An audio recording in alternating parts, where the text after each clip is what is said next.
ناظرین کرام السلام علیکم ورحمۃ اللہ وبرکاتہ۔ تہذیب ٹی وی کے ہفتہ وار پروگرام آپ کے مسائل میں آپ سبھی کا استقبال ہے۔ میں ہوں آپ کا میزبان عارف حسن۔ ناظرین کرام، آپ لوگ جانتے ہیں کہ آپ کے مسائل میں ہم کسی نہ کسی اہم موضوع پر بات کرتے ہیں۔ آج جو ہم نے موضوع منتخب کیا ہے وہ ہے عظمت مصطفیٰ اور مشن محمدی آپ صلی اللہ علیہ وآلہ وسلم۔ اسی سب پر بات کرنے کے لیے میرے ساتھ ایک پورا پینل موجود ہے۔ آئیے میں آپ کو اس کا تعارف کرا دیتا ہوں۔ سب سے پہلے میرے مہمان خصوصی ہیں زین العابدین منصوری صاحب جو انجینئر ہیں۔ منصوری صاحب کا بہت بہت خیر مقدم۔ دوسرے میرے مہمان ہیں ڈاکٹر راشد شمسی صاحب جو بلیٹن ایڈیٹر ہیں ڈی ڈی نیوز سے۔ راشد صاحب آپ کے بہت بہت خیر مقدم۔ تیسرے ہیں میرے مہمان خصوصی ہیں خان یاسر صاحب جو Indian institute of Islamic studies and research سے میں فیکلٹی ہیں۔ یاسر صاحب آپ کو بہت بہت خیر مقدم۔ ناظرین کرام، جہاں تک عظمت مصطفیٰ کا سوال ہے تو اگر ہم دیکھتے ہیں آپ صلی اللہ علیہ وآلہ وسلم کے جو زندگی کے دو پہلو ہیں، ایک بحیثیت نبی اور ایک دوسرا پہلو بحیثیت انسان۔ دیکھیے، جہاں تک بحیثیت نبی کی بات ہے اس کے اوپر ہم یہ کہہ سکتے ہیں کہ سب سے افضل یا آخری، یہ اس سے زیادہ ہم کچھ نہیں کہہ سکتے، اور ہم اس کا پوری طرح سے کسی بھی پہلو کا بھی آپ صلی اللہ علیہ وسلم کی عظمت کے ہم لوگ پوری طرح سے اس کا موازنہ نہیں کر سکتے، یا ہمیں اس کا شعور ہی نہیں ہے۔ جہاں تک دوسری بات ہے، دوسرا پہلو ہے بحیثیت انسان، اس کے اندر بھی دو پہلو ہیں، ایک روحانی پہلو ہے اور ایک بحیثیت انسان۔ تو ہم جو دوسرا پہلو ہے بحیثیت انسان، اس کا ضرور ہم تھوڑا بہت بات کر سکتے ہیں، یا اس کو یہی ہماری زندگی کے لیے اسوہ ہے، کیونکہ آپ صلی اللہ علیہ وسلم کا اسی سے ہمیں سب کچھ لینا ہے۔ تو اسی پہ سب سے پہلے میں جاننا چاہوں گا منصوری صاحب سے۔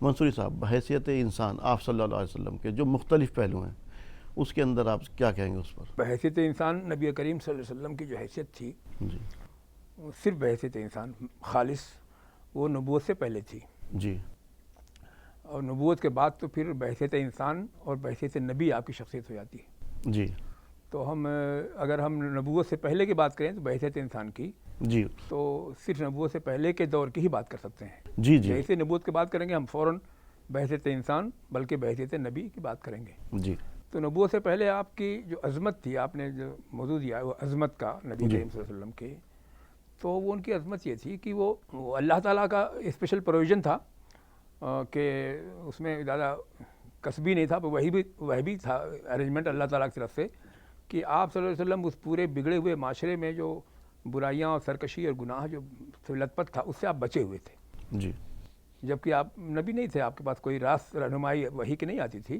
لیکن آپ بچے ہوئے تھے تمام برائیوں سے، اور جتنی بھی اخلاق حسنہ کی جتنی بھی پہلو ہو سکتے سب آپ کے اندر موجود تھے، جی، اللہ کے رسول کے اندر، جبکہ وہ عام انسان تھے۔ وہ مثال کے طور پر سب سے بڑی تاریخ کی جو شہادت ہے آپ کے بارے میں، آپ کی عظمت کے بارے میں، وہ یہ ہے کہ اس خراب ترین ماحول کے اندر بھی، جبکہ کسی طرح کی ایجوکیشن نہیں تھا، کسی طرح کی جو ہے وہ اخلاقی تربیت کا کوئی نظام نہیں تھا، جی، اور کوئی منٹر نہیں تھا، کوئی مربی نہیں تھا، وہی معاشرہ تھا، اس میں بھی ایسی شخصیت جو ہے ڈیولپ ہوتی ہے، ابھر کر آتی ہے سامنے، جس کو پورا مکہ کا معاشرہ جو ہے وہ صادق اور امین کا لقب دینے کے لیے مجبور ہو جاتا ہے کہ آپ سچے، آپ نے جو بات کہی وہ سچی بات کہی، اور امانت دار اور دیانت دار ہونا جو ہے آپ کی شخصیت کا ایک بہت ہی نمایاں پہلو تھا۔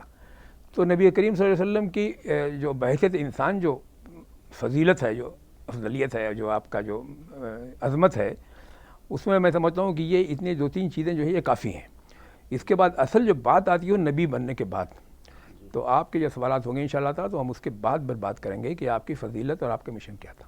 جی، یاسر صاحب، اگر آپ سے جاننا چاہوں، جیسے ابھی منصوری صاحب نے کہا کہ جب تک نبوت کا ظہور نہیں ہوا اس سے پہلے کی بارے میں آپ نے بات کی، تو یہ تمام تر اچھائی، بہت ساری اچھائی تو اس عربوں کے اندر موجود تھیں، اس کے اندر ایک طرح سے آپ کو نمایاں، کیونکہ یہ نہیں تھا عربوں میں جہاں برائیاں موجود تھیں اچھائیاں بھی موجود تھیں بہت ساری اس کے اندر۔ تو جیسے کہ اس سے پہلے کا ایک واقعہ ہے کہ آپ صلی اللہ علیہ وسلم کا شادی کے بعد کا واقعہ ہے، حضرت خدیجہ رضی اللہ عنہا کا، کہ ایک قافلہ آ کر کے رکا کہیں کسی وادی کے اندر، اور آپ صلی اللہ علیہ وسلم نے اس کو دیکھا، بڑا پھٹے حال تھا، اور آپ صلی اللہ علیہ وسلم آئے اور گھر پر آ کر کے لیٹ گئے، اور آپ صلی اللہ علیہ وسلم نے حضرت خدیجہ رضی اللہ عنہا نے جب معلوم کیا آپ صلی اللہ علیہ وسلم سے کہ کیا بات ہے، تو آپ صلی اللہ علیہ وسلم نے کہا کہ وہاں پہ میں نے ایک اس طرح سے قافلہ دیکھا اور بہت پھٹے حالے، بھوکے اور پھٹے ہوئے کپڑے. تو آپ صلی اللہ علیہ وسلم سے حضرت خدیجہ رضی اللہ عنہا نے کہا کہ آپ جائیے عرب کے تمام تر سرداران کو بلا کر کے لے آئیے. تو جب وہاں پر پہنچتے ہیں کہ اتنے آپ صلی اللہ علیہ وسلم تمام سرداران کو بلا کر کے لائے ہیں وہاں پر، تو حضرت خدیجہ رضی اللہ عنہا نے مطلب دولت کا اتنا بڑا انبار لگا دیا تھا کہ آپ صلی اللہ علیہ وسلم اس کے پیچھے چھپ گئے تھے، اور ان سب کو گواہ بنا کر کے کہا تھا کہ ہاں کہ میں نے آج سے اس سب دولت کا مالک آپ صلی اللہ علیہ وسلم کو بنا دیا، وہ چاہے جیسے اس کو خرچ کرے. تو یہ تمام تر جو آپ صلی اللہ علیہ وسلم کی ایک طرح سے میں نے جو اس وقت معاشرے کے اندر تھا، حالانکہ ایسے ہی تھا، عرب لوگ بھی اس وقت بھی اگر ملتا ہے کہ شراب اس لیے پیا کرتے، زیادہ سے زیادہ سخی لوگوں کی مدد کر سکے، اپنا مال بھی لٹایا کرتے تھے. ان سب سے نمایاں آپ صلی اللہ علیہ وسلم کو آپ کیسے کریں گے اس معاشرے میں؟ اللہ کے رسول صلی اللہ علیہ وسلم کی جو خصوصیات ہیں شخصی حیثیت سے، انسان کی حیثیت سے جب آپ دیکھیں تو مطلب یہ کہ نبی کو اللہ تعالیٰ جب بھیجتا ہے اور انسان ہی کو نبی بنا کر بھیجتا ہے تو اس کے پیچھے ایک ریزن ہے، کیونکہ وہ انسانیت کس معراج پر پہنچ سکتی ہے یہ دکھانے کے لیے آتا ہے، ورنہ اللہ تعالیٰ فرشتوں کو بھی بھیج سکتا تھا یا دیگر مخلوقات بھی نمائندگی کر سکتی تھی. تو اللہ کے رسول صلی اللہ علیہ وسلم کی سب سے خاص بات یہ ہے کہ وہ انسان ہوتے ہوئے بھی، جس پر بار بار زور دیا گیا، ایمفیسائز کیا گیا کہ وہ انسان تھے، لیکن انسانیت کس معراج پر پہنچ سکتی ہے وہ انہوں نے دکھایا. مجھے کپڑوں کا ایک ایڈ یاد آ رہا ہے جس میں لوگ اس کپڑوں کو مختلف زاویوں سے دکھاتے ہیں ایک فرد کو پہنا ہوا اور کہتے ہیں کہ یہ کپڑے، اس برانڈ کے کپڑے پہننے سے آپ دا کمپلیٹ مین بن جائیں گے. لیکن حقیقت یہ ہے کہ کمپلیٹ مین بننے کے لیے، کمپلیٹ ہیومن بینگ بننے کے لیے جس کا اللہ کے رسول صلی اللہ علیہ وسلم نے نمونہ پیش کیا، وہ اخلاق ضروری ہیں جو اللہ کے رسول صلی اللہ علیہ وسلم نے جس کی طرف رہنمائی کی اور اپنی زندگی میں صرف اس کی تعلیم نہیں دی بلکہ اس کو برت کر دکھایا. تو یہ جو اخلاق تھے، بنیادی انسانی اخلاق، یہ ہمیں اللہ کے رسول صلی اللہ علیہ وسلم کی زندگی میں نبوت سے پہلے بھی نظر آتے ہیں، اور نبوت کا جب ظہور ہوتا ہے تو اس کے بعد چونکہ اللہ تعالیٰ کی ڈائریکٹ رہنمائی وہاں پر حاصل ہوتی ہے وحی الہی کے نتیجے میں، تو اس کے بعد تو مطلب اس کا کوئی جیسا کہ آپ نے کہا کہ اس کی جو انتہا ہے اس تک تو کوئی ایک طرح سے اس کے اسرار کھلتے رہیں گے. تو نبوت سے پہلے کی جو زندگی ہے اس میں ہم دیکھتے ہیں کہ بنیادی انسانی اخلاقیات جیسے سچائی ہے، تو چاہے کسی بھی کوئی بھی نقصان ذات کو پہنچ جائے لیکن سچ بولنا ہے. مال خراب ہے میرا لیکن میں بتا کر اس کی کمزوری بتا کر بیچوں گا اس کو، اس میں میرا نقصان ہو سکتا ہے لیکن اللہ کے رسول صلی اللہ علیہ وسلم نے اس کا نمونہ پیش کیا. اسی وعدے کو نبھانا کہ میں 3 دن انتظار کرنا پڑ رہا ہے. ایک واقعہ ہے کہ ایک آدمی سے وعدہ کیا کہ میں یہیں رکوں گا تمہارا انتظار کرتے ہوئے، وہ آدمی جا کر بھول گیا لیکن اللہ کے رسول صلی اللہ علیہ وسلم وہیں رکے ہوئے ہیں. تو یہ جو باتیں ہیں یہ بتاتی ہیں کہ بنیادی انسانی اخلاقیات کے معاملے میں بھی اللہ کے رسول صلی اللہ علیہ وسلم ایک نمونہ ہے. اور پھر جب نبوت حاصل ہوتی ہے، وحی الہی کی رہنمائی ملتی ہے، تب تو جو معراج پر پہنچتے ہیں وہ تو ہمارے لیے اسوہ حسنہ ہے ہی. جی شمشید صاحب، اگر میں اس دور پہ جب تک نبوت کا ظہور نہیں ہوا ہے آپ صلی اللہ علیہ وسلم کی، آپ کس طرح سے اس کو نمایاں کریں گے؟ خاص طور سے جو عربوں کے اندر ایک مزاج تھا ان کا کہ وہ کسی کو اپنا سربراہ جلدی سے نہیں مانتے تھے، لیکن اس وقت بھی فیصلوں کے لیے آپ صلی اللہ علیہ وسلم پر ہی وہ بھروسہ کرتے تھے. جیسے کہ واقعہ ہے کہ بیت اللہ کی جب تعمیر کی جا رہی تھی اس وقت کا، جب اس کو سنگ عظمت کو جب نصب کیا جانا تھا. جی بسم اللہ الرحمن الرحیم. میں 2 باتیں عرض کروں گا. پہلی بات تو یہ کہ بہت جگہ یہ باتیں آئی ہیں اور لکھی گئی ہیں کہ حضور اقدس صلی اللہ علیہ وسلم کی بعثت اس قوم میں، عرب کے معاشرے میں کیوں ہوئی. اس میں بہت اچھی ایک بات یہ لکھی ہوئی ہے کہ ہر قوم کی کچھ خوبیاں ہوتی ہیں، خامیاں، جیسا آپ نے کہا کہ خامیاں بھی ہوتی ہیں، کچھ خوبیاں بھی ہوتی ہیں. ان میں ایک بہت بڑی بات یہ لکھی ہوئی ہے کہ جو قریش کا معاشرہ تھا اس میں سب کچھ 1000 خامیاں ہوں لیکن منافقت نہیں تھی. یہ بہت بڑی بات لکھی ہوئی ہے کہ آپ دیکھیے اس کی مثالیں بہت ساری سامنے ہیں کہ حضرت عمر رضی اللہ عنہ غصے میں اٹھتے ہیں اس کام کے لیے، لیکن جب ایک بار دل آ گیا تو پھر وہی جا کے کعبے میں اعلان کرتے ہیں کہ اب کون روک سکتا ہے عبادت سے. یہاں آپ دیکھیے جب دل صاف ہوتا ہے، تو ابو جہل جیسا دشمن ہے نا، جب بھی آتا تھا سامنے سے آیا وار کرنے کی، پیٹھ پیچھے وار نہیں کیا، اللہ اعلان آتا تھا تلوار لگا کر کے، ہے نا. تو یہ بہت ایک تو اس معاشرے کے لحاظ سے میں کہہ رہا ہوں. جہاں تک حضور اقدس صلی اللہ علیہ وسلم کی ان کی ذات اقدس کا سوال ہے، تو ان کی جو سب سے بڑی بات، ایسے تو وہ ظاہر ہے وہ پیکر تھے تمام خوبیوں کے، اس میں کیا شک ہے، وہ ان میں خودداری شروع سے ہی اس درجے تھی کہ وہ کوئی بھی آدمی متاثر ہوئے بغیر نہیں رہ سکتا. اس درجے خودداری تھی ان میں. اب بہت سارے واقعات ایسے ہیں جیسے اونٹ سے اگر ان کا چابک گر گیا تو کسی کو نہیں کہا کہ اٹھا کے دو، اور خود وہاں سے چابک اٹھایا اپنا ان کا. یہ اتنی بڑی بات تھی. دوسرے ہم لوگ جانتے ہیں، میں کوئی نئی بات نہیں کہہ رہا ہوں، لیکن یہ باتیں بہت اسٹرائک کرتی ہیں. جو ابو بکر صدیق رضی اللہ عنہ کے ساتھ جا رہے ہیں، آنے والے ادھر سے انتظار کر رہے ہیں، وہ پہچان نہیں رہی کہ دونوں میں نبی کون ہے. نبی کون ہے جی. ہاں، تو ابو بکر صدیق اپنی چادر ان کے اوپر تاکہ لوگ پہچان لے کہ یہ نبی ہے، بھائی میں ان کا خادم ہوں، ہے نا. تو یہ جو ایک خودداری ہے، بہت سارے محفل میں لوگ آ کے پوچھتے تھے کہ تمہارے نبی کون ہے، ہے نا. وہ لوگوں کے ساتھ جہاں موقع ملا وہیں بیٹھ گئے.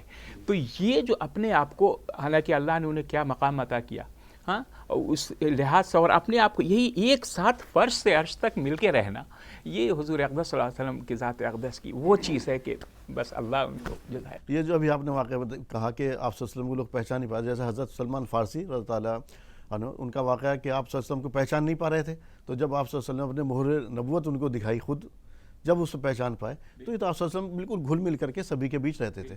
اچھا منصوری صاحب، اب اس پر آتے ہیں کہ آپ صلی اللہ علیہ وسلم کو جو مشن دیا گیا تھا، آپ صلی اللہ علیہ وسلم کی بعثت کا مقصد جو تھا وہ کیا تھا؟ مقصد جو ہے وہ کم سے کم الفاظ میں تو یہ تھا، اس کی تفصیلات میں تو پوری آپ کی زندگی جی آج تک لکھتا جا رہا، کوئی ختم نہیں ہو رہا ہے. ختم نہیں ہو سکتا. جی.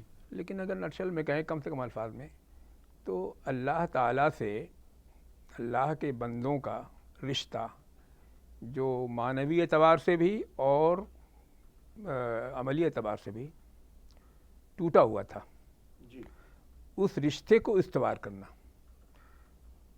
انسان کو معرفت حاصل ہو جائے اللہ تعالیٰ کی. اور اس معرفت میں بہت سارے پہلو ہیں، وہ اللہ کے رسول کے مشن کا حصہ تھا، وہ کہ اللہ تعالیٰ کی جو ذات ہے، اللہ تعالیٰ کی جو صفات ہیں، اور اس صفات کے جو تقاضے ہیں اللہ تعالیٰ کی صفات کے یا توحید کے، اس سے عام انسانوں کو روشناس کرانا، اور روشناس کرانے کے بعد خالی تھیوریٹیکل اور خالی اصولی طور پر باتیں نہ رہنے دینا، بلکہ ان کو عملی پیکر میں ڈھال کر ایک سماج اور ایک سسٹم، پورا ہولسٹک سسٹم کو وجود میں لانا، چونکہ اس کا رشتہ اللہ تعالیٰ سے جڑا ہوا ہے، اور اللہ تعالیٰ کی توحید سے جڑنے کے حوالے سے وہ آخرت سے بھی جڑا ہوا ہے. اس لیے اس میں تمام تر خوبیاں ہوں گی.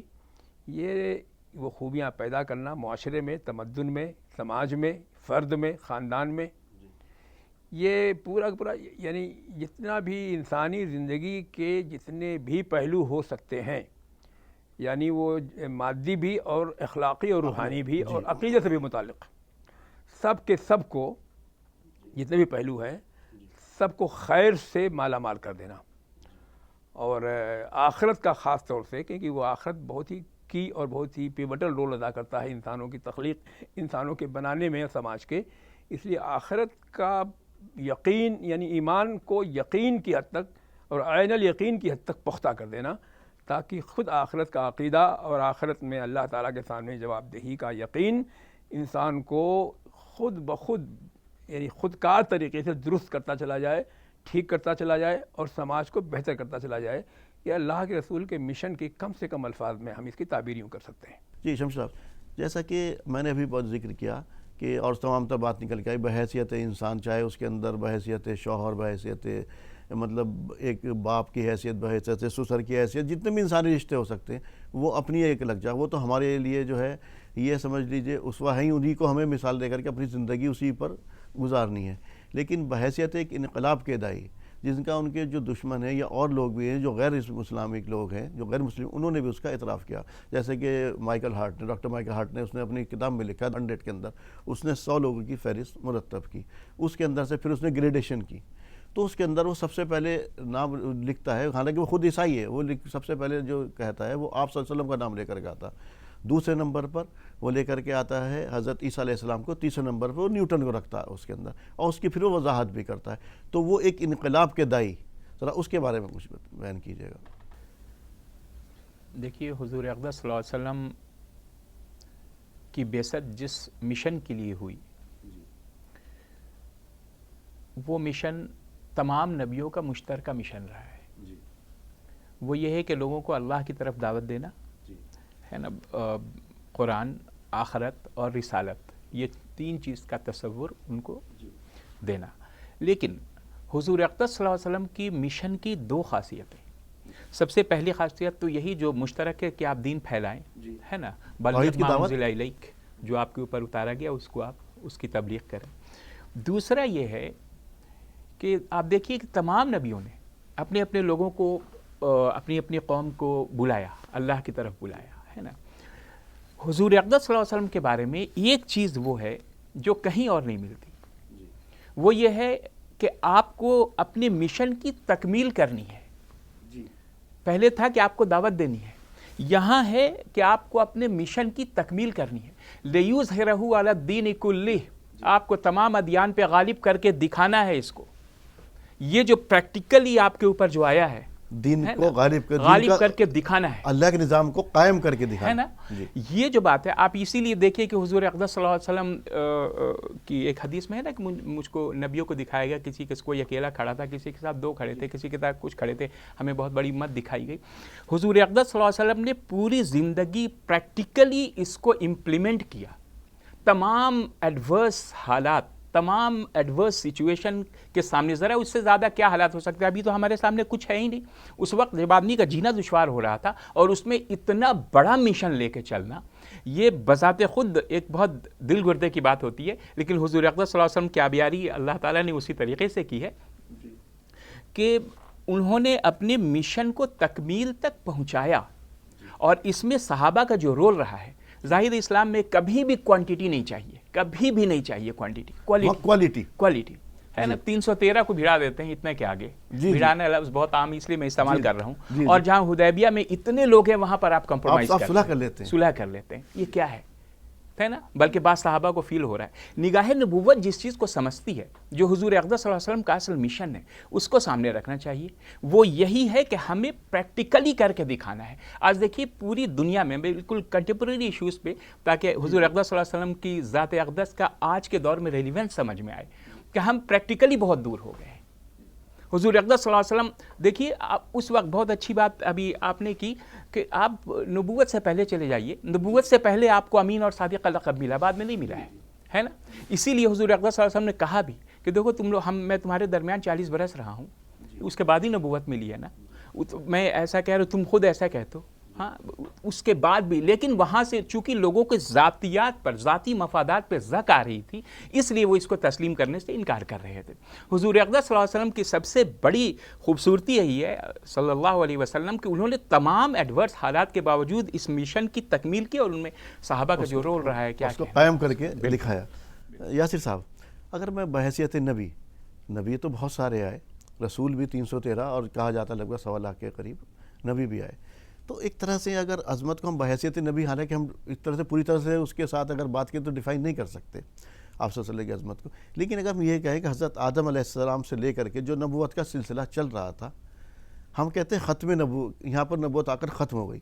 اگر میں اس کو یہ کہوں کہ آپ صلی اللہ علیہ وسلم پر نبوت کی تکمیل ہو گئی، جو کہ یہ ایک ارتقاء کے مراحل سے گزرتے ہوئے آپ صلی اللہ علیہ وسلم پر آ کر تکمیل ہو گئی، تو یہ کیسا ہے؟ جو یہ درست ہوگا، کیا کہیں گے اس کے بارے میں؟ جی، یہ بات جیسا کہ اس سے پہلے آئی، یہ بات اپنی جگہ صحیح ہے کہ اسلام جو ہے وہ اس کے جو بنیادی اصول ہیں وہ سیم رہے ہیں۔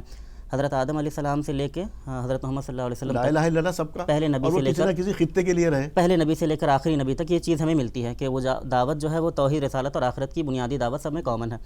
البتہ ہر نبی کو یہ ذمہ داری بھی ملی کہ اپنے زمانے کے جو مسائل ہیں ان سے وہ تعارض کرے۔ چنانچہ ہم دیکھتے ہیں کہ قرآن کا جب مطالعہ کریں، بالخصوص سورہ شورى میں ایک پورا پیٹرن ملتا ہے، تو ہم دیکھتے ہیں وہاں پہ کہ توحید، رسالت اور آخرت کی دعوت دی، اس کے بعد اپنے وقت کے مسائل سے تعارض کیا۔ تو لوط علیہ السلام توحید، رسالت اور آخرت کی دعوت کے ساتھ ساتھ ہوموسیکشوالٹی پر ضرب لگاتے ہیں، تنقید کرتے ہیں۔ شعیب علیہ السلام اس بنیادی دعوت کے ساتھ ساتھ کرپشن کے مسئلے کو ایڈریس کرتے ہیں۔ تو اللہ کے رسول صلی اللہ علیہ وسلم نے بھی یہ کام کیا کہ وہ بنیادی دعوت دی، اور اس کے ساتھ ساتھ اپنے وقت کے جو مسائل تھے، کالے گوروں میں تفریق تھی، عورتوں کے ساتھ ناانصافی ہوتی تھی، اور ان تمام مسائل کو حل کر کے دکھا دیا۔ اور یہ کامن مشن ہے یاسر صاحب کہ جو تمام تر مسائل ہر نبی کے سامنے وہ سارے اکٹھے مسائل آپ صلی اللہ علیہ وسلم کے سامنے تھے. جی ایک یونیکنیس اس میں ہے جس میں آ رہا ہوں ابھی، کہ یہ تو کامن تھا کہ ہر نبی نے بنیادی دعوت دی اور اپنے وقت کے مسائل ایڈریس کیے، یہی کام آپ صلی اللہ علیہ وسلم نے کیا. لیکن جو یونیک بات ہے وہ یہ ہے کہ نبوت یہاں پر ختم کر دی گئی، تو خاتم الانبیاء کی حیثیت حاصل ہوئی. اس کی وجہ جہاں آپ انبیائی ارتقاء دیکھ رہے ہیں وہاں انسانی ارتقاء بھی دیکھ سکتے ہیں کہ انسان بھی اس اسٹیج پر پہنچ گیا جہاں سے اب وہ ماڈرنٹی میں انٹر کرنے والا تھا، علم کے ایکسپلوژن کا زمانہ آنے والا تھا. اور تو اس زمانے میں اللہ کے رسول صلی اللہ علیہ وسلم کی تعلیمات بھی محفوظ کر دی گئیں، قرآن میں کوئی تحریف نہیں کر سکتا، سنت اور احادیث سب چیزیں موجود ہیں. تو ہدایت کے انسان کے قطع قیامت رہنمائی کا سامان فراہم ہو گیا اللہ کے رسول صلی اللہ علیہ وسلم کے ذریعے، اور نبوت وہاں پر ختم کر دی گئی. تو انسانیت بھی ایک ارتقاء کے مرحلے کو پہنچ گئی اور نبوت کی تکمیل بھی وہاں پر کر دی گئی. جی منصوری صاحب، اب آ رہے ہیں مشن کے اوپر کہ آپ صلی اللہ علیہ وسلم کے مشن کے دو حصے ہیں، ایک مکہ اور دوسرا مدینہ. تو مدینے میں جب ظہور ہو گیا نبوت کا، اور اس کے بارے میں بلکہ انگلش رائٹر تو لکھتے بھی ہیں اس کے بارے میں، تو وہ تو یہاں تک کہتے ہیں جو کہ تنقید کرنے والے کہ مدینے میں تو ایز اے نبی آپ صلی اللہ علیہ وسلم فیل ہو گئے، نعوذ باللہ من ذالک. لیکن جب مدینے پہنچتے ہیں وہاں کا جو محمد ہے آپ صلی اللہ علیہ وسلم کے بارے میں وہ کچھ اور ہے. وہاں تو وہ سپہ سالار ہے، وہاں آگے بڑھ کے اقدام کرتے ہیں، آپ کے بارے میں لکھتے ہیں. تو سب سے پہلے میں جو آپ صلی اللہ علیہ وسلم نے مکہ کے اندر جو مشن شروع کیا اس کے بارے میں جو دشواریاں سامنے آئیں ذرا اس کے بارے میں بیان کیجیے گا. دیکھیے وہ جو حضور صلی اللہ علیہ وسلم کا جو مشن ہے وہ تو ایک ہی ہے، اور اس کو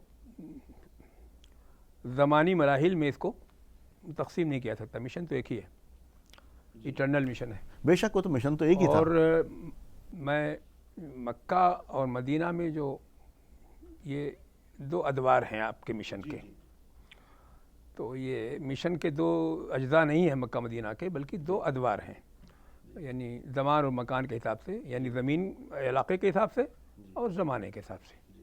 مشن تو آپ کا حضور صلی اللہ علیہ وسلم کا ایک ہی ہے. اور وہ جو پہلے بات اس سے پہلے بات ہو چکی ہے. البتہ حالات اور کوائف اور سچویشنز کے مناسبت سے اس مشن کی انجام دہی کی بات ہے نا. مکہ میں حالات کچھ تھے، مدینہ میں کچھ تھے. لیکن موٹے طور پر ہم اگر کہیں تو بہت لمبی چوڑی بات ہے پوری سیرت کی اور تاریخ کی سیرت سے متعلق. موٹے طور پر اگر ہم بات کریں تو یہ ہے کہ مکہ معظمہ میں وہ آپ کے مشن کی تخم ریزی ہوئی تھی، بیج بویا گیا تھا. اور جب وہ فصل جب اگنے کا وقت آیا تو یہاں اس بات کا کم و بیش پورا اندیشہ تھا کہ اہل قریش اس کو روند دیں گے. تو لہذا اللہ تعالیٰ کی حکمت نے یہ فیصلہ کیا کہ اب اس کو مدینہ میں منتقل کیا جائے، تاکہ اللہ کے رسول نے جو مشن کی جو تخم ریزی کی تھی، بیج بویا تھا، اسے جو فصل اگے اس کو وہاں جو ہے یہ اہل مکہ جیسے، قریش جیسے، کفار جیسے جو ضدی اور ایڈامنٹ اور بہت ہی متشدد قسم کے لوگ تھے، ان سے ان کو بچایا جا سکے، وہ روندنے نہ پائیں. تو اس کے لیے پھر مدینہ کی بات شروع ہوتی ہے. مدینہ کا جو دور شروع ہوتا ہے وہاں پر میں نے جو مکہ کی بات کی وہ اس لیے کہ اس وقت جو موجودہ دور میں جو آپ صلی اللہ علیہ وسلم کی بحیثیت انسان وہاں پہ جو جتنی بھی کاوشیں تھیں، جس کے آپ نے کہا کہ واقعی حقیقت بات یہ تھی، بیج بویا تھا وہاں پر، اس کے اندر جو دشواری آئی نا. ہمارا پروگرام کرنے کا مقصد تو یہ تو ہے نہیں کہ ہم پوری آپ صلی اللہ علیہ وسلم کی فضیلت تو ہم بیان کر ہی نہیں سکتے، یا انہوں نے جو انجام دیا ہم کیا کہ اس کے بارے میں نہیں ہو سکتا بیان. ہم تو اس کے ظاہر سی بات سے اس سے ہم آنے والے ٹائم پہ ہمارے ناظرین بھی اس سے سبق لے سکیں. اس کو جو ہم کہیں بھول گئے نا سبق، اس چیز کو ہم یاد کریں اور اس چیز کو امپلیمنٹ کریں. تو میں اس وجہ سے میں نے اس کا ذکر کیا ان دو ادوار میں سے مکی زندگی کے بارے میں. بحیثیت انسان کتنی دشواری مکی زندگی کے میں ایک چیز ابھری ہوئی ہے بہت. ویسے تو پورا ایک ہمہ پہلو کام تھا، مشن بھی تھا، لیکن ایک چیز ابھری ہوئی ہے مکی دور میں، وہ یہ ہے کہ اسلام کا تعارف. آج کل اگر ہم اسلام کی دعوت یا اسلام کا تعارف یا اسلام کے بارے میں لوگوں کو جو ہے واقف کرانا، یہ 13 سال کے دور میں یہی ہوا ہے. نبی کریم صلی اللہ علیہ وسلم کے مشن کا یہ حصہ جو ہے وہ دعوتی مشن رہا ہے مکہ میں. یہاں احکام زیادہ نازل نہیں ہوئے ہیں مسلم سماج کی تشکیل و تعمیر کے لیے، یہاں شریعت کا زیادہ وہ نہیں ہوا ہے، واقعی تشکیل نہیں ہوئی ہے. وہاں تو دعوت ہی مین تھا، دعوت اسلام کے بارے میں پہنچانا، لوگوں کو بتانا، اور اس کے نتیجے میں جو بھی دشواریاں آئیں ان کو پھر برداشت کرنا اللہ تعالیٰ کے نام پہ. تو یہ پورا دور جو 13 سال کا وہ دعویٰ سینٹرک تھا اور دعویٰ اورینٹڈ تھا. اس کے نتیجے میں جو ہے جو پھر جو مدینہ اس میں 75 لوگ آئے، ایک بار 5 بار 6 لوگ آئے، پھر 12 ہے پھر نا؟ 75، تو وہ اس کا نتیجہ تھا کہ وہاں جا کے نتیجہ اس کا مرتب ہوا. پھر وہ حالات بنے مدینہ منتقل ہونے کے، اس لیے کہ جو اس کا تکملہ تھا جو اس کے آپ کے مشن کی، وہ تو ایک نظام اور ایک ریاست کی تشکیل تھا. تو اس کے لیے اللہ تعالیٰ نے حالات وہاں سازگار بنائے مدینہ میں، اور پھر آپ کو وہاں سے مہاجرت کرایا. تو یہ مکہ جو ہے، میں جو اگر آپ دیکھیں یعنی موٹے طور پر اور نمایاں طور پر، وہ ایک دعوت کا دور تھا اور اتمام حجت کا دور تھا کہ حجت تمام کر دی جائے، تمام انسانوں پر اتنی حجت تمام کر دی جائے کہ وہ دنیا میں بھی نہ کہہ سکیں اور آخرت میں بھی نہ کہہ سکیں کہ ہم کو تو معلوم نہیں تھا کہ اللہ تعالیٰ جو ہے وہ اس کا پیغام کیا ہے، اس کا دین کیا ہے، وہ ہمیں کیا رہنمائی کرنا چاہتا تھا. وہ آپ نے حجت تمام کر دی تھی. یہ مکہ کے مشن سے متعلق آپ کا نبی کریم صلی اللہ علیہ وسلم کا. جی شمشید صاحب، ابھی جیسے منصور صاحب سے وہی میرا سوال آپ سے اسی طرح سے کہ بحیثیت انسان جو وہاں کوششیں ہوئی ہیں وہ تمام تکالیف کے مراحل سے گزرے. ایسا لگتا ہے آپ کہ کئی مرتبہ تو جیسے آپ صلی اللہ علیہ وسلم کو اللہ تعالیٰ نے مطلب ایسا چھوڑ دیا ہو کہ مطلب جتنا بھی ظلم ہو سکتا تھا مکہ کے اندر ظلم ہوا ہے آپ صلی اللہ علیہ وسلم کے ساتھ. تو اس سے ایک انسانی جو کوششیں ہیں، ہمیں بحیثیت انسان جو کوشش کرنی چاہیے، اس سے آپ کے اس کے بارے میں کیا کہیں گے آپ؟ بہت اچھی بات آپ نے کہی. دیکھیے، مکے میں حضور اقدس صلی اللہ علیہ وسلم کی زندگی صرف ایک نقطے پہ مرکوز تھی، وہ یہ ہے کہ توحید، رسالت اور آخرت کا تصور دل میں بٹھا لیا. جو بھی کچھ ہے برداشت کرو. بالکل، اس لیے کہ اس کے بغیر پورے اسلام کا ڈھانچہ ہی نہیں بن سکتا. حضور اقدس صلی اللہ علیہ وسلم نے جو مشن تھا حضور اقدس صلی اللہ علیہ وسلم کا، جو اللہ تعالیٰ نے جس مشن کے لیے بھیجا، وہ یہی ہے کہ سب سے پہلے اس کے اندر، انسان کے اندر توحید کا تصور ہے. بغیر توحید کو وہ زندگی بھر سجدے میں رہے اور کہہ دے کہ آدھا حصہ اس کا، آدھا حصہ میرے بابا کا، جو آج ہو رہا ہے بہت جگہ. اس کا اگر تصور ہے تو معاف کیجئے گا، آپ زندگی بھر سجدے میں رہیے، کوئی معنی نہیں. کوئی قوم، دیکھیے میں پوری تاریخ کے حوالے سے بات کر رہا ہوں کہ کوئی قوم آج تک دنیا میں ایسی نہیں آئی جس کے پاس خدا کا تصور نہیں تھا. حضور اقدس صلی اللہ علیہ وسلم اللہ کا انٹروڈکشن کرانے نہیں آئے تھے. آدم علیہ السلام سے اللہ کا تصور وہیں سے موجود ہے. اللہ تعالیٰ خود بذات خود اللہ ہمیشہ سے ہے. یہ لوگ بھی کہتے تھے کہ ہم دین ابراہیم پر ہیں، ہے نا، یہ بھی کہتے تھے. کیا کرتے تھے پھر؟ یہ جو اپنے جن کے ان کے بت جو تھے، چاہے لات، ہبل، منات، عزا، جس کا بھی ذکر آیا ہے نا، یہ سارے ان سب کو صالح بندے مانتے تھے. جو آج ہو رہا ہے، میں صرف ریلیونٹ بتا رہا ہوں جو آج ہو رہا ہے. حضرت ابن عباس رضی اللہ عنہ کی یہ حدیث ہے باقاعدہ کہ یہ سب اپنے صالح بندے کو، وہ ما نعبدہم الا لیقربونا الی اللہ زلفیٰ، ہم ان کی عبادت نہیں کرتے لیکن اس لیے کہ اللہ کے قریب ہے، ہم کو اللہ تک پہنچا دیں گے. ٹھیک ہے، اگر یہ تصور ہے تو اسلام کا یہ تصور نہیں ہے. اسلام اسی کی بیخونی کرنے کے لیے آیا ہے کہ اپنے تمام افوض امری الی اللہ، میں اپنے سارے امور اللہ کے حوالے کرتا ہوں، ہے نا. ابراہیم علیہ السلام مطلب امام الموحدین ہے نا، کوئی مجھے کھلاتا ہے اللہ ہے، مجھے پلاتا اللہ ہے. ان کو مطلب ایک جگہ بڑی عجیب بات لکھی ہوئی، دیکھیے عجیب کیا، عجیب سے مراد ہم لوگ عجیب لیتے ہیں. عرب میں عجب کا مطلب بہت پسندیدہ چیز ایسی ہوتی ہے نا، بہت، اسی لیے ہم لوگ کہتے ہیں کہ فلاں چیز عجائب ہے نا، بہت اچھی چیز. وہ راستے چلتے ہوئے اگر پیاس لگتی تھی تو کہتے تھے اللہ تعالیٰ پانی پلا دیجیے، پیاس لگ گئی. یہ جو تصور اللہ کا دل میں بیٹھا ہے کہ میرا سب کچھ، میرا کارساز اللہ ہے، میرے قلب کی ٹھنڈک اللہ ہے، یہ جو جب تصور آ جائے گا تو پوری اندر سے اندھیرا نکل جائے گا، پوری روشنی آ جائے گی اندر. ایک تو یہ، دوسرا یہ کہ آخرت کا تصور. تمام باتیں اسی پر منحصر ہے کہ اگر آخرت کا میرے اندر تصور نہیں ہے تو کس لیے ہم کریں اچھائی؟ ذرا اس کا جواب کوئی دے دے. موجودہ دور کے حوالے سے بس ایک لائن میں اور کہوں گا، یہ ساری جتنی سول سوسائٹیز ہیں اور اچھائی کا دعویٰ کرتی ہیں کہ ہیومنزم یہ ہے اور ایسے رہنا چاہیے ویسے رہنا، یہ ساری بیکار کی باتیں ہیں. آپ یقین مانیے، ٹھیک ہے، انسان نے اپنے رہنے کے لیے کچھ اصول بنا لیے ہیں، لیکن دنیا میں کوئی کام ایسا نہیں ہوتا ہے جس کا ثواب نہ ہو یا عذاب نہ ہو.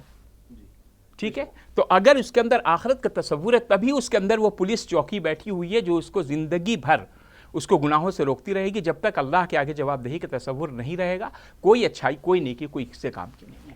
میں اس طرح آپ کا دھیان دینا چاہ رہا ہوں، اس پہ بات کرنا چاہ رہا تھا کہ جب مکی زندگی کے جب آپ حضرت خضر تعالیٰ عنہ کا بھی انتقال ہو گیا اور جو آپ کے چچا ابو طالب ان کا بھی انتقال ہو گیا، مکہ کے اندر کوئی چیز نہیں رہی، تو بحیثیت انسان آپ نے سب سے پہلے جو ہے طائف کے اندر بیس اپنی تلاش کرنے کی کوشش کی. اب یہاں سے تو ظاہر سی بات ہے اب تو سردار کون ہے یہاں پر؟ یہاں تو آپ صلی اللہ علیہ وسلم کا قتل کا فتویٰ نازل اللہ جاری ہو گیا. تو اب آپ نے یہ مطلب یہ چیزیں اتنی آسانی سے نہیں تھی کہ اللہ تعالیٰ نے رہنمائی کر دی کہ آپ مدینہ کی طرف ہجرت کر لیجئے. تو آپ نے اپنے میں انسانی پہلو کو اجاگر کرنا چاہ رہا ہوں, اسی بات کر سکتے. آپ نے سب سے پہلے طائف کا سفر کیا ہے, تو وہاں پر جانے کے بعد جو تکالیف صحیح ہیں, پھر اس کے میں وہی مکی زندگی کا وہی بتانا چاہ رہا ہوں کہ بحیثیت انسان آپ نے کیا. اللہ تعالیٰ کی رہنمائی تھی, لیکن ایسا نہیں تھا کہ ہر مرحلے پہ آ کر کے اللہ تعالیٰ نے کہہ دیا کہ آپ مدینے چلے جائیے اور وہاں جا کر کے آپ لوگوں کا آپ کا انتظار کر رہے ہیں. میں اس کوشش کی طرف آپ کا اس کے بارے میں جاننا چاہ رہا ہوں, اس کے بارے میں کیا کہیں گے؟ بالکل, بہت اچھی بات آپ نے کہی. یہ دیکھیے حضور اکبر صلی اللہ علیہ وسلم تو نبی تھے اور راضی برضا رہنا ان کے فرائض میں شامل تھا. جی بے شک, جو اللہ تھا. لیکن آپ طائف کا آپ نے ذکر کیا.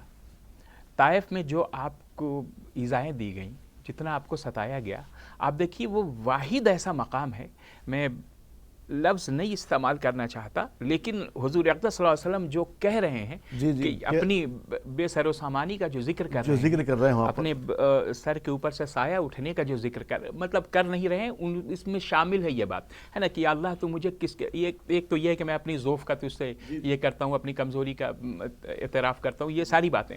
یا اللہ تو مجھے کن کے حوالے کرتا ہے؟ آپ دیکھیے ذرا, یہ انسانی پہلو ہے, لیکن دوسرا ابدی پہلو فوراً نہیں ابھر آ جاتا. لیکن اگر تو ناراض نہیں ہے, وہاں پہلو وہ تھا کہ تو ناراض نہیں ہے.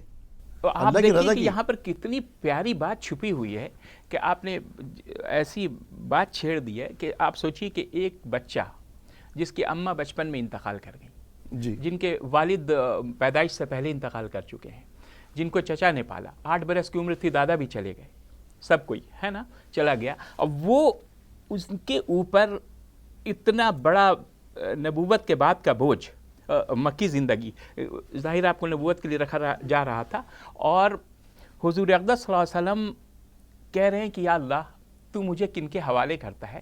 آپ ذرا اس پر غور کر کے دیکھیں کہ ایک آدمی اپنے کنبے سے مضبوط ہوتا ہے, کنبے کے سارے لوگ چلے گئے, چچا ابو طالب ہیں, وہ سرپرستی بھی ختم ہوئی, وہ بیوی بھی چلی گئی. آپ سوچئے واحد جگہ ہے جو اللہ تعالیٰ سے وہ کہہ رہے کہ اللہ مطلب میرے اندر یہ استطاعت ڈال دے. پوری دعا کا مقصد یہ ہے کہ ان سب کو برداشت کرنے کے میرے اندر استطاعت ڈال دے. یہ جو انسانی پہلو ہے, جو درد ہے, مطلب بس اسی لیے حضور اقدس صلی اللہ علیہ وسلم کا یہ جو پہلی ہے نا, درد دل کے واسطے پیدا کیا انسان کو, ورنہ طاعت کے لیے کچھ کم نہ تھے کرو بیاں.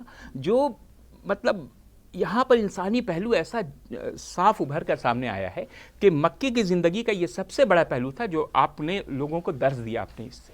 جی وہی میں کہہ رہا تھا کہ بحیثیت انسان آپ نے ایک درد ابھر کر کہا کہ اللہ تعالیٰ تو نے مجھے کن کے حوالے کیا, لیکن اگلے ہی پہل اس میں یہ ابدیت کا وہ پہلو نظر آتا کہ اللہ تعالیٰ تو ناراض نہیں ہے, اگر تو راضی ہے تو مجھے پھر کوئی پرواہ نہیں ہے اس چیز کی. جی خان صاحب, اسی کے بارے میں جاننا چاہ رہا ہوں. اب یہاں سے اس کے بعد ہم ادھر آ رہے ہیں مشن کی طرف دوسرے دور کے اندر.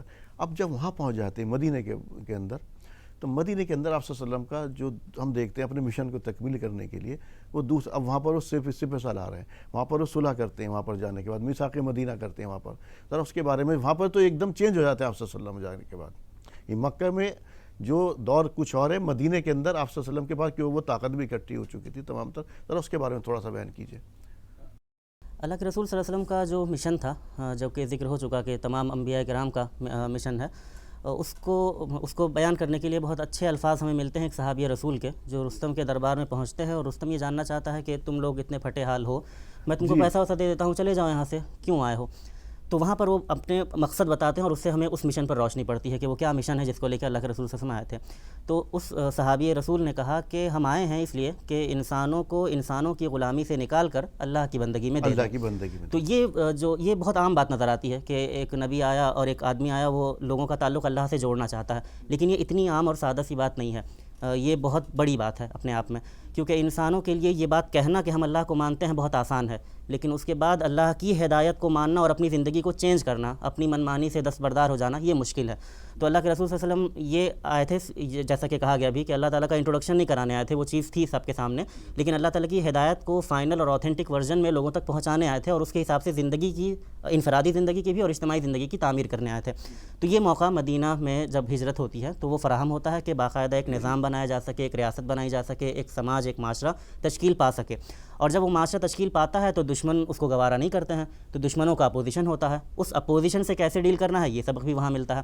پھر یہ بھی پتہ چلتا ہے کہ صرف جنگ نہیں لڑنی ہے، ہمیں اپنا بدلہ نہیں لینا ہے، بلکہ مقصد ہے کہ خون خرابہ نہ ہو اور نظام غالب ہو یہ اور ذاتی پیغام جنگ پہنچے۔ نہیں ہے، ذاتی جنگ نہیں ہے، انتقامی کارروائی نہیں ہے۔ تو صلح حدیبیہ میں دب کر صاف محسوس ہوتا ہے کہ دب کر صلح کی جا رہی ہے، لیکن کی جاتی ہے تاکہ جانوں کا ضیاع نہ ہو۔ فتح مکہ کے وقت ساری طاقت ہے کہ کچل دیا جائے مکہ کو، لیکن سارے اقدامات ایسے کیے جاتے ہیں کہ کم سے کم خون خرابہ ہو، کم سے کم جانے جائیں وغیرہ وغیرہ۔ تو یہ تمام چیزیں یہ بتاتی ہیں کہ اللہ کے رسول صلی اللہ علیہ وسلم کے نزدیک جو اصل کام تھا وہ اپنی ذات کے لیے انتقام لینا یا کسی خاص قوم کو قبیلے کو غالب کر دینا یہ سب نہیں تھا، بلکہ وہ مشن اور اس پیغام کی تعلیم تدریس اور اس کا قیام تھا۔ اور وہ نمونہ جو انہوں نے پیش کیا ہے وہ اب تا قیامت مسلمانوں کے لیے ایک نمونہ ہے، ایک اسوہ ہے کہ ہمیں اس آئیڈیل تک پہنچنا ہے جو اللہ کے رسول صلی اللہ علیہ وسلم نے مدینہ میں قائم کر کے دکھایا، جس پر خلفاء راشدین نے چل کر دکھایا ہے۔ منصوری صاحب، ہمارے سامنے کہ ظاہر سی بات ہے 1 گھنٹے میں تمام تر چیزیں بیان کر لینا بہت مشکل ہے اور ہو بھی نہیں سکتی۔ مقصد یہ تھا اس وقت جو مسلمانوں کی حیثیت ہے، چاہے وہ قومی سطح پر ہو یا بین الاقوامی سطح پر ہو، بہت زیادہ افسوسناک، ایک طرح سے کہہ سکتے ہیں بہت زیادہ پستی کی حالات ہے۔ اس سب سے وہ سبق لے کر کے مطلب 2 حصوں کا جو میں نے ذکر کیا آپ صلی اللہ علیہ وسلم کے کہ دعوتی اور پھر اس کے بعد اقدام بھی کیے گئے اس کو قائم کرنے کے لیے۔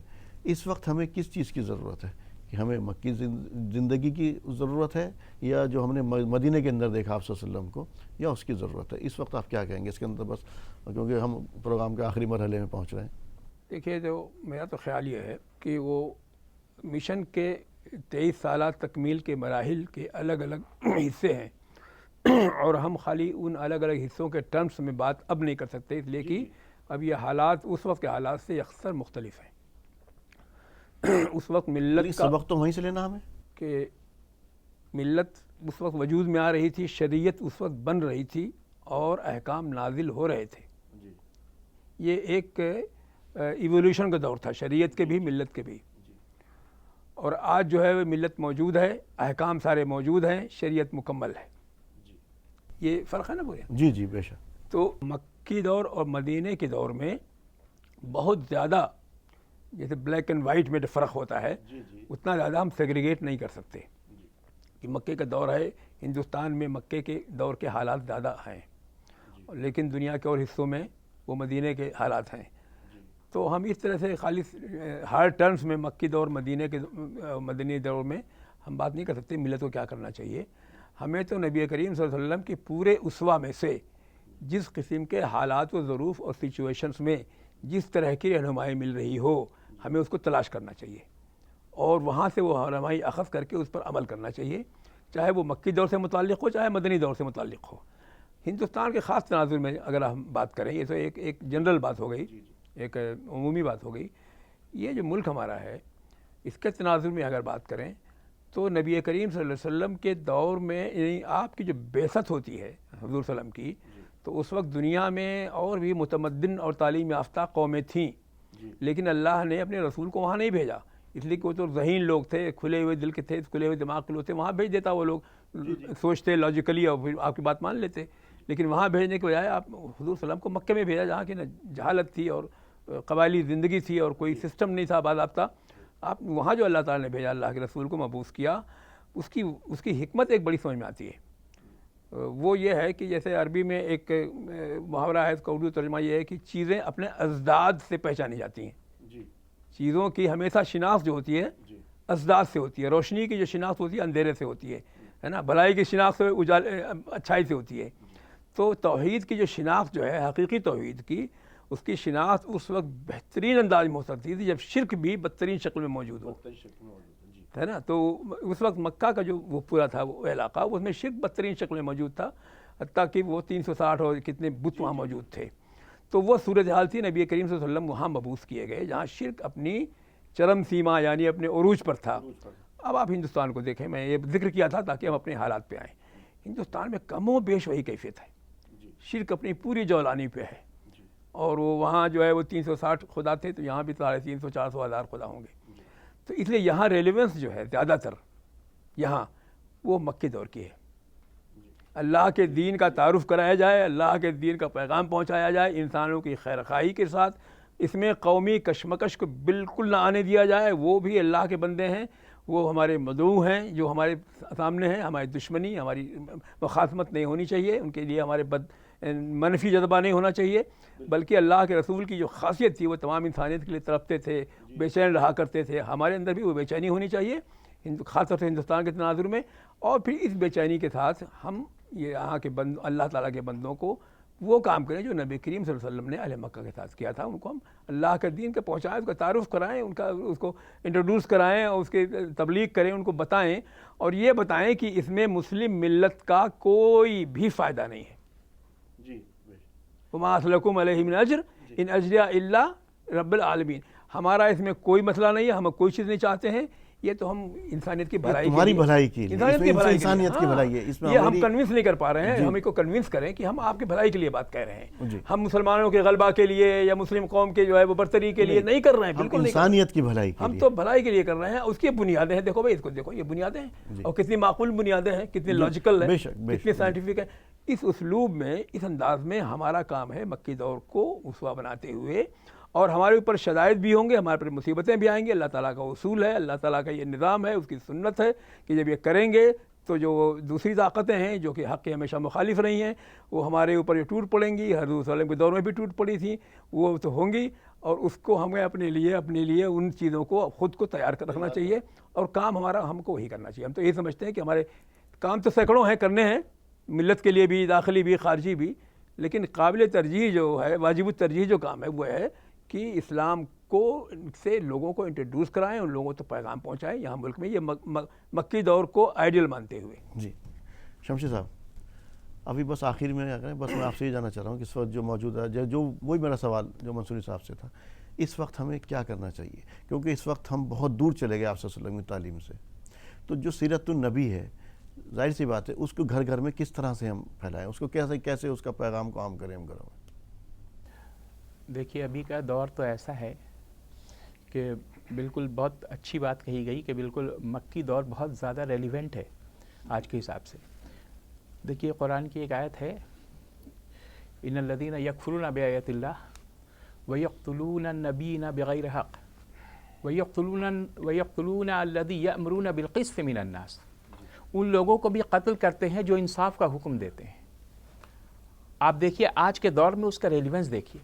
میں پوری اعتماد کے ساتھ بلا خوف تردید یہ بات کہنا چاہتا ہوں کہ آج کوئی بھی شخص اٹھ جائے کہ ہم انصاف پھیلائیں گے، اللہ کی قسم اس کے پیچھے لوگ پڑ جائیں گے، بے شک اس کو مار ڈالیں گے، ہمیشہ ہوا۔ ٹھیک ہے، یہ ایسا دور آ گیا ہے، یہ شاید ہماری چھوٹی سی زندگی، لیکن میں نے اس میں زندگی میں پہلی بار یہ دور دیکھا کہ یہ بھی دور آیا ہے کہ کوئی انصاف کی بات اگر کرے تو اس کے پیچھے لوگ پڑ جا رہے ہیں، ہے نا۔ بالکل یہ مکی دور کی جو تعلیمات ہیں ان کو عام کرنے کی ضرورت ہے، توحید، رسالت اور آخرت اور انصاف پر لانے کی ضرورت ہے۔ اسلام اینڈ عدل ہے، عدل کا نام ہی اسلام ہے نا، مطلب عدل کی تعلیم دیتا ہے ہر جگہ بس عدل کرو، انصاف کرو، ہے نا۔ تو مکی زندگی کی جو تعلیمات ہیں حضور اقدس صلی اللہ علیہ وسلم کی، اس کو پہلے گھٹیوں میں اتارنے کی ضرورت ہے، اس کے بعد ہی جو مدنی نظام ہے، جو ساری آپ دیکھیے کہ مدنی میں جو بھی شریعتیں جو بھی نازل ہوئی ہیں چیزیں، ان میں آپ کے عائلی مسائل اور ان کی اور وراثت کے مسائل، ان کی تفصیل آئی ہے، کیونکہ پہلے یہ چیز آپ کے اندر آ گئی، انسان کے اندر۔ میں ایک چھوٹے سے ایگزامپل دیتا ہوں کہ حضور اقدس صلی اللہ علیہ وسلم نے کہا کہ پہلے میں نے تمہیں قبروں کی زیارت سے روکا تھا، جی اب میں تمہیں قبروں کی زیارت کی اجازت دیتا ہوں۔ جی، پہلے توحید گٹی میں ڈالنے کا مسئلہ تھا، جی، ہے نا، اب وہاں جاتے تھے، وہاں وہ قبروں کے پجاری شروع سے، وہ پجاری شروع سے، ہے نا۔ تو حضور اقدس صلی اللہ علیہ وسلم کہا کہ پہلے میں نے تمہیں روک دیا تھا اب اس کی کیونکہ توحید نہیں آئی تھی تمہارے اندر۔ اب تم جانتے ہو کہ قبروں کی اگر زیارت کرتے ہیں، ہم جا کر قبرستان جاتے ہیں تو اس سے قیامت کی یاد تازہ ہوگی، اللہ کے آگے جواب دہی کا تصور تازہ ہوگا، قبر میں جانے کا تصور ہوگا، اللہ سے استغفار کریں گے، ہے نا۔ اس لیے میں تمہیں اجازت دیتا ہوں۔ تو یہ جو توحید یا مکی دور کی جو بھی تعلیمات ہیں، بالکل ہم بنیاد سے ہٹ چکے ہیں، ہمیں بنیادی تعلیم پر آنے کی ضرورت ہے، اس کے بعد ہی کوئی بات ہوگی۔ جی یاسر صاحب، بس آخر میں جو اس وقت ہم دیکھ رہے ہیں کہ ایک بکھراؤ ہے امت کے اندر، تمام تر چیزوں کے اندر، تو اس کو اور خاص طور سے امت کے، میں پورے اس کو جیسے ہندوستان کی اس کے پس منظر اگر بات کروں تو اس قوم کو ہمیں یہ بتانے کے لیے کہ یہ ہمارا مقصد مسلمانوں کا غلبہ نہیں ہے، یہ انسانیت کی بھلائی کا، جو ہمیں کہا گیا کہ تم بھلائی کا حکم دیتے ہو، کہ ہم تمہاری بھلائی کے لیے بات کر رہے ہیں، یہ اور اسی میں تمہاری بقا ہے، اس اور آخرت تصور اس کے جو ہماری دوسری اقوام ہیں ان کے اندر ڈالنے کے لیے ہمیں کیا کیا کرنا ہوگا؟ اس مشن کے حوالے سے اور خصوصاً ہندوستان کے پرسپیکٹیو میں اگر ہم غور کریں تو ہم یہ پائیں گے کہ میں اسی بات کو جو اب تک ہو رہی تھی اس کو اگر آگے بڑھاتے ہوئے کہوں کہ اللہ کے رسول صلی اللہ علیہ وسلم کا جو اسوہ ہے وہ مکمل طور پر ہمارے سامنے ہے، اور اس میں سے بہت ساری چیزیں ہمارے ریلیونٹ ہیں، دونوں پیریڈز میں سے ریلیونٹ ہیں۔ مکی دور کو اگر ہم دیکھیں گے تو جیسا کہ بات آئی کہ دعوت کو اپنا مشن بنائیں اور لوگوں تک اس پیغام کو پہنچائیں کہ کیونکہ اسلام کے تعلق سے بہت ساری غلط فہمیاں پھیلی ہوئی ہیں، مسلمانوں کے تعلق سے بہت ساری غلط فہمیاں پھیلی ہوئی ہیں، تو یہ دعوت تو ہے ایک بہت بنیادی ذمہ داری ہے مسلم امت کی کہ یہ کمانت ان کے پاس ہے اور اس ہدایت کو دوسروں تک بھی پہنچنا چاہیے، یہ ایک بنیادی کام ہے جو کرنا ہے۔ لیکن یہ بھی ریلیونٹ ہے ہمارے لیے یہ بات بھی کہ ہمیں آج کوئی طاقت ایسی نہیں ہے جو ہمیں اس بات سے روک سکے کہ آپ مسلم سماج کی کیسے تعمیر کریں۔ تو مسلم سماج میں جو اسلامی اقدار ہیں کیا وہ نظر آ رہی ہیں؟ تو پتہ چلتا ہے کہ نہیں نظر آ رہی ہیں۔ عورتوں کے ساتھ جو سلوک ہونا چاہیے اس میں افراط اور تفریط مسلم سماج میں بھی نظر آ رہی ہے۔ کم یا زیادہ کی بحث میں میں نہیں جا رہا ہوں، لیکن اللہ کے رسول صلی اللہ علیہ وسلم نے جو آئیڈیل پیش کیا ہے وہ ہمیں اس پر ہم نہیں پورا اتر رہے ہیں، بہت دور ہے۔ تو پرابلم کہاں ہو رہی ہے؟ تو پرابلم یہ ہو رہی ہے کہ غیر مسلم سماج میں تو انٹروڈکشن نہیں ہے، تو ہمیں دعوت دینی ہے ان کو۔ مسلم سماج میں بھی جو غلط فہمی بہت بڑے پیمانے پر پھیل گئی ہے، اور اس کا نتیجہ پوری دنیا بھر میں ہم دیگر لوگوں میں بھی دیکھ رہے ہیں کہ ہم نے اللہ کے رسول صلی اللہ علیہ وسلم کو ان کی تعلیمات کو بکھری ہوئی اچھی باتوں کا مجموعہ سمجھ لیا ہے، اور وہ یہ نہیں ہے۔ تو متفرق اچھی باتیں آپ کو مختلف سورسز سے مل سکتی ہیں، کوئی برے سے برا آدمی بھی کبھی اچھی بات کوئی کر سکتا ہے، لیکن اللہ کے رسول صلی اللہ علیہ وسلم جو چیز لائے تھے وہ باقاعدہ ایک نظام، ایک اسٹرکچر تھا، اور اس کو اپنی زندگیوں میں نافذ کرنے کی ضرورت ہے۔ یہ چیز مسلمانوں کو بھی کرنی ہوگی تاکہ وہ اپنے عمل سے اور ان کا سماج بھی ایک نمونہ بنے، اور لوگ بولیں کہ کیسے اس سماج کی تعمیر ہوئی ہے۔ تو اس سماج کی تعمیر اللہ کے رسول صلی اللہ علیہ وسلم کے اسوے اور نمونے کے مطابق ہوئی ہے۔ جب وہ لوگ یہ دیکھیں گے تو متاثر ہوں گے، صرف بات سے متاثر نہیں ہوں گے۔ تو ہمیں قول سے بھی دعوت دینی ہے اپنے، اور اپنے عمل سے بھی اس شہادت کو پیش کرنا ہے۔ ناظرین، تو آج آپ نے دیکھا کہ ہم نے جو بات کی کہ عظمت مصطفیٰ اور مشن محمدی آپ صلی اللہ علیہ وسلم پر، تو اس کا جو نکل کے رہا، ظاہر سی بات ہے اس پر اگر ہم 1 گھنٹے کیا کئی دن بھی بات کر لیں، مہینوں بات کر لیں، سالوں بات کر لیں، تو اس پر ہم مکمل طرح سے اس کا ہم جائزہ نہیں لے سکتے۔ لیکن جو ہمارا مقصد تھا وہ مقصد یہ تھا کہ اس وقت جو مسلمان جو ہے وہ یا دوسری اقوام جو سمجھتی ہے مسلمان اپنا غلبہ چاہتا ہے، غلبہ نہیں، ہمارا پیغام ہے انسانیت کا، یعنی انسانیت کے بھلائی کے لیے، اور اس کی جو ہمیں دعوت دینی وہ اپنے پہلے عمل سے، پہلے وہ تمام تر چیزیں جن سے ہم دور ہو گئے ہیں وہ ہمیں اپنے اندر پیدا کرنی، اور اس سے اپنے عمل سے بھی دعوت دینی اور زبانی طور پر بھی دعوت دینی۔ یقینی طور پر اگر آپ سب لوگ یہ کریں گے تو ہماری زندگیوں میں بھی اور تمام تر جو انسانیت کے جو بہت سارے یہاں پر کئی سالوں تک ہم نے ہماری جو کہا جاتا مسلمانوں نے حکومت کی اور ظلم کیے، یقینی طور پر انہوں نے صرف راج کیا، یہاں پر انہوں نے اسلام کے لیے کوئی کام نہیں کیا، وہ صرف حکومت کر رہے تھے یا حکومت کی توسیع کر رہے تھے۔ اگر ان لوگوں نے بھی یہ پیغام پہنچایا ہوتا تو اتنی بڑی جو اقوام ہیں، جو دوسری اقوام ہیں، وہ اس کے اندر ضرور شامل ہوتی، وہ بھی پہلے اس پیغام کو پھیلانے میں ناکام رہے۔ لیکن اب یہ ذمہ داری ہماری ہے، کیونکہ آپ صلی اللہ علیہ وسلم نے اس مشن کی ذمہ داری اور وہ جو تھا مشن لے کر چلے اس کو قائم کر کے دکھا دیا، دین کو قائم کر کے دکھا دیا، اور ہمارے اوپر ذمہ داری ڈال دی کہ اب اس کو آپ کو جو آنے والی نسلیں ان کو پہنچانا ہے۔ تو ناظرین، آپ کے مسائل میں آج اتنا ہی، لیکن جانے سے پہلے اپنے مہمانوں کا شکریہ ادا کر دیتے ہیں۔ آپ سب لوگ کا پروگرام میں شرکت کے لیے بہت بہت شکریہ۔ تو ناظرین، آپ کے مسائل میں آج اتنا ہی، صحیح ساتھ اپنے میزبان کو دیجیے اجازت۔ السلام علیکم ورحمۃ اللہ وبرکاتہ۔